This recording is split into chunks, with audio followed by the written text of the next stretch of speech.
ಈಗಿನ ಕಾಲದಲ್ಲಿ ಮಕ್ಕಳು ಮೊಬೈಲ್ಗೆ ಅಡಿಕ್ಟ್ ಆಗಿಬಿಟ್ಟಿದ್ದಾರೆ. ಬೇರೆ ಪ್ರಾಣಿಗಳು ಅದು ಏನೂ ಹೋಗಲ್ಲ. ಮನುಷ್ಯನ ಪ್ರೀತಿ ಮೌಲ್ಯಗಳನ್ನು ಪ್ರಾಣಿಗಳ ಜೊತೆ ಬೆರೆತಾಗ ಅದರದ್ದು ಬಾಂಧವ್ಯನೇ ಬೇರೆ ಆಗುತ್ತೆ.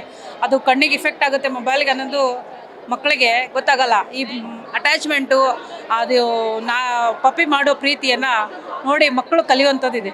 ಅವರು ತುಂಬ ಚೆನ್ನಾಗಿ ಮಾಡಿದ್ದಾರೆ. ಅಷ್ಟು ವಯಸ್ಸಲ್ಲಿ ಕಲಿಬೇಕು, ಮುಂದೆ ಹೋಗಬೇಕು ಅನ್ನೋದೊಂದು ಅವರಲ್ಲಿದೆ ಅಲ್ಲ ಗೋಲು. ಆ ಗೋಲ್ಗೆ ನಾವು ಅಪ್ರಿಷಿಯೇಟ್ ಮಾಡಬೇಕು. ಅವರು ಇನ್ನೂ ಚೆನ್ನಾಗಿ ಬಾಗಬೇಕು. ಓಕೆ, ಯಾವಾಗ ಕೂಡ ಹಳ್ಳಿಯ ಉತ್ತರ ಕರ್ನಾಟಕದವರು ದೂರ ಊರುಗಳಿಗೆ ಬಂದಿರ್ತಾರೆ. ಇಂತಹ ಒಂದು ಮೂವಿಗಳು ಬಂದಾಗ ಅನೇಕ ಸಿನಿಮಾಗಳಿಗಿರುವಂಥ ರೆಸ್ಪಾನ್ಸ್ ಅನ್ನು ಜನರು ಯಾವ ರೀತಿ ಕೊಡಬೇಕಂತ ಕಲಿಬೇಕು. ಈ ಥರ ಎಲ್ಲ ಹೆಂಗಿದ್ದಾವೆ ಅಂತ. ಈಗಿನ ಕಾಲದಲ್ಲಿ ಮಕ್ಕಳೆಲ್ಲ ಬರೇ ಸಿಟಿಯಲ್ಲೆಲ್ಲ ಬರೇ ಮೊಬೈಲಲ್ಲೇ ಟೈಮ್ ಸ್ಪೆಂಡ್ ಮಾಡ್ತಾರೆ.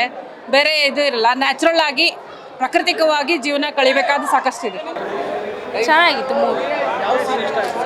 ಲಾಸ್ಟ್ ಸೀನ್ ಇಷ್ಟ ಆಯಿತು. ಹಾಂ, ಚೆನ್ನಾಗಿದೆ. ಉತ್ತರ ಕರ್ನಾಟಕದ ಭಾಷೆ, ಅವರು ಕಾಮಿಡಿ ಎಲ್ಲ ಚೆನ್ನಾಗಿತ್ತು. ಹಾಂ, ಎಮೋಷನ್ ಚೆನ್ನಾಗಿತ್ತು. ಅದು ಆ ಚಿಕ್ಕ ಮಕ್ಕಳು ಮಾತಾಡೋದು ತುಂಬ ಕಾಮಿಡಿಯಾಗೂ ಇತ್ತು, ತುಂಬ ಚೆನ್ನಾಗೂ ಇತ್ತು. ಸ್ವಲ್ಪ ಕಲಿಯೋದು ಇದೆ ಅದರಲ್ಲೂ. ಹೌದು ಸರ್. Okay, thank you. ನಮ್ಮದು ಬೆಂಗಳೂರೇ ಸರ್, ಬೆಂಗಳೂರವರಾಗಿ ಉತ್ತರ ಕರ್ನಾಟಕ ಲ್ಯಾಂಗ್ವೇಜ್ ಎಲ್ಲ ಇಷ್ಟ ಆಯ್ತಾ? ಹಾಂ, ಇಷ್ಟ ಆಯಿತು. ಅವ್ರ ಮಾತು ಇದೆಲ್ಲ ಕಾಮಿಡಿ ಮತ್ತು ಆ ಹುಡುಗರ್ದು ಅದೆಲ್ಲ ಇಷ್ಟ ಆಯಿತು. ಲಾಸ್ಟಲ್ಲಿ ಎಮೋಷನ್ಸ್ ಏನು ಚೆನ್ನಾಗಿತ್ತು ಸರ್. ಅದು ಥ್ಯಾಂಕ್ ಯು. Super movie. ನಾವು ಬ್ಯಾಂಗ್ಳೂರು ಅವರು, ತಮಿಳಿನ್ಸು, ಬ್ಯಾಂಗ್ಳೂರು. ಸ್ಟಾರ್ಟಿಂಗಿಂದ ಇಲ್ಲಿ ತನಕ ನೋಡಿದ್ರೆ ಆ ಮೂವಿ ಬಗ್ಗೆ ಸ್ಟಾರ್ಟಿಂಗಿಂದ ನೋಡ್ದು ದೇವಸ್ಥಾನಕ್ಕೆ ಬಂದೆ, ರಾಘವೇಂದ್ರ ದೇವಸ್ಥಾನಕ್ಕೆ. ಅಲ್ಲಿ ಯಾರೋ ಚಿಕ್ಕಮಗಳೂರು ಫ್ರೀ ಅಂದರು, ನಮಗೆ ಟಿಕೆಟು. ಓಕೆ, ವೆರಿ ನೈಸ್, ಚೆನ್ನಾಗಿದೆ, ತುಂಬ ಚೆನ್ನಾಗಿದೆ. ಚಂಡಿಮೆಂಟ್ ಚೆನ್ನಾಗಿದೆ. ಮೂವಿ ಮಾತ್ರ ಸಖತ್ತಾಗಿತ್ತು ಸರ್. ನಮ್ಮದು ಸರ್ ಯಾದಗಿರಿ ಸರ್.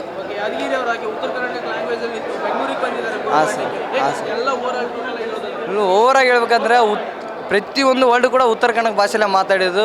ಸೊ ಇಲ್ಲಿ ಬಂದು ನಮ್ಮ ಹಳ್ಳಿ ಜನ ಯಾವ ಥರ ಜೀವನ ಕಟ್ಕೊತಾರೆ, ಕೊನೆಗೆ ಅವ್ರಿಗೆ ಯಾವ ಥರ ಪ್ರಾಬ್ಲಮ್ ಆಗುತ್ತೆ, ಕೊನೆಗೆ ಯಾವ ಥರ ಫೇಸ್ ಮಾಡಿಕೊಂಡು ಲಾಕ್ಡೌನಲ್ಲಿ ಯಾವ ಥರ ನಷ್ಟನ ಅನುಭವಿಸಿದ್ರು, ಕೊನೆಗೆ ಅಲ್ಲಿ ಬಂದಮೇಲೆ ಕೆಲವೊಬ್ಬರು ಒಂದಿಷ್ಟು ಸಿಟಿ ಜನ ಅವ್ರನ್ನ ಹಚ್ಕೊಳ್ಳಿರೋದು, ಕೊನೆಗೆ ಆ ಪಪ್ಪಿ ಸಿಕ್ಕಿರೋದು, ಕೊನೆಗಾಗೋ ಆ ಎಮೋಷ್ನಲ್ ಮಾತ್ರ ಸಖತ್ತಾಗಿತ್ತು ಅಂತ ಹೇಳ್ಬೋದು ಸರ್. ಚಿಕ್ಕ ಮಕ್ಕಳ ಪಾತ್ರ ಅಂದ್ರೆ ಅಬ್ಸಲ್ಯೂಟ್ ಸರ್ ಸಖತ್ತಾಗಿತ್ತು ಅನ್ಬೋದು. ಯಾಕಂತಂದರೆ ಸೊ ಅವರು ಹಳ್ಳಿ ಜನ ಆಗಿಬಿಟ್ಟು ಇಲ್ಲಿ ಬಂದು ಮಾಡಿದಾರಲ್ಲ, ಸೊ ಅದೊಂದು ಸಖತ್ತಾಗಿತ್ತು ಅಂತ ಹೇಳ್ಬೋದು. ಹಾಂ ಸರ್, ಈ ಥರದ ಮೂವೀಸು ನಮ್ಗೆ ಅವ್ರು ಮಾಡೋದು PAN India movie, world wide ಆಗೋ ಮೂವಿ. ಸೊ ಇವ್ರು ಮಾಡೋದು ಲೋಕಲ್ ಮೂವಿ ನಮ್ಮ ಮನಸ್ಸಿಗೆ ಹತ್ರ ಆಗಿರುತ್ತೆ ಅಂತ ಹೇಳ್ಬೋದು ಸರ್. ಬೆಂಕಿ ಬೈ ಉತ್ತರ ಕರ್ನಾಟಕ ಕಲಾವಿದರ ಮತ್ತು ನಿರ್ದೇಶಕರನ್ನ ಒಳಗೊಂಡಂಥ ಸಿನಿಮಾ ಪಪ್ಪಿ ಸಿನಿಮಾ ತುಂಬ ಚೆನ್ನಾಗಿ ತೆಗೆದಾರೆ. ಈ ಮೂವಿ ನೋಡಿದರೆ ಉತ್ತರ ಕರ್ನಾಟಕದ ಟ್ಯಾಲೆಂಟ್ ಹೇಳುತ್ತೆ. ಹಂಗೆ ಮತ್ತು ಇದು ಬೆಂಗಳೂರು ಜನಗಳ ಬಗ್ಗೆನೂ ಒಳ್ಳೆ ತಿಳಿಸ್ಕೊಟ್ಟಿದ್ದಾರೆ. ಯಾವ ಥರ ಅಂತಂದ್ರೆ ಬೆಂಗಳೂರು ಜನ ಬೆಂಗಳೂರೊಳಗೆ ಎಲ್ಲರೂ ಕೆಟ್ಟವರು ಇರಲ್ಲ, ಕೆಲವರು ಒಳ್ಳೆಯವರು ಇರ್ತಾರೆ ಅಂತ ಈ ಮೂವಿ ಮುಖಾಂತರ ಉತ್ತರ ಕರ್ನಾಟಕದ ಕಲಾವಿದರು ಮತ್ತು ನಿರ್ದೇಶಕರು ಹೇಳಿದ್ದಾರೆ ಬೈ. ತುಂಬ ಚೆನ್ನಾಗಿ ಮೂಡಿ ಬಂದೈತಿ. ದಯವಿಟ್ಟು ಎಲ್ಲರೂ ಸಿನಿಮಾನ ಚಿತ್ರಮಂದಿರಕ್ಕೆ ಬಂದು ನೋಡಿ. ಮೂವಿ ಮಾತ್ರ ಬೆಂಕಿ ಐತಿ.